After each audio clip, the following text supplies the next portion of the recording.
Thank you for joining us. Now, we had to make a rapid exit from the town of Luton because all sorts of security concerns, plus there's High Court injunctions in effect. It's a problematical town for us. As you probably know by now, Jayda Fransen, her 2-day trial ended today and she was found guilty on the charges of wearing a political uniform, which in effect was a Britain First beanie hat, believe it or not, and religiously aggravated harassment. And she was found guilty on both. Jayda, can you give us a bit of a roundup? Yeah, I mean, to keep it brief, it was just absolutely absurd in the court. It was just a really clear display of Islamic appeasement. That's all that we've just seen. You know, the witnesses that were called, they were coming out with all conflicting stories. The prosecution and Bedfordshire Police embarrassed themselves the way they conducted this. In fact, one of the charges they had against me they had to drop because it was in such a mess. The charge of failing to surrender to bail was in such a mess. They couldn't even get the dates together that they had to drop it in the end because they confused everyone in the courtroom.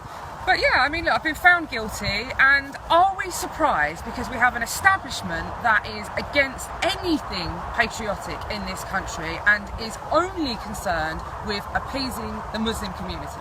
And to put things in perspective, you might remember last year, myself and Jayda, we were travelling in a car through Bury Park in Luton, and we filmed a Muslim man punch me in the face.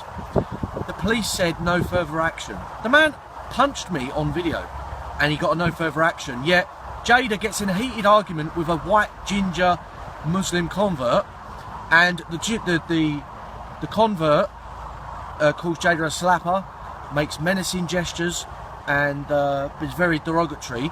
The police prosecute Jayda. It's crazy. And they prosecute her, and I've never seen a judge that is so left-wing. She was bending over backwards, like actually being unlawful on several points, trying to get restraining orders. I really want to protect this woman, Samantha Sharp. As if she was in danger. She pursued us on that day. She was heckling our activists, she was following them, she was shouting, she was hurling abuse. She wasn't intimidated on that day. She was trying to intimidate me, which a lot of you will know isn't particularly easy to do. But look, this judge was just beyond over the top when it came to this witness, wanting to protect her as if she needed. The judge was actually sitting there in court saying, I really want to protect this Samantha Sharp, the white Muslim convert. I really want to protect her. And yesterday she gave such an eloquent explanation of what happened that day. And we were just sitting there thinking, what the hell is going on? Yeah. So Jayda is now a convicted criminal with a criminal record. But to be honest, you know, we're not going to give up from this. We are going to carry on. We're never going to give up. We're never going to back down. We're never going to slacken. But the fact of the matter is, it's one rule of law for Muslims, the protected species in this country, and another for British people, i.e. us.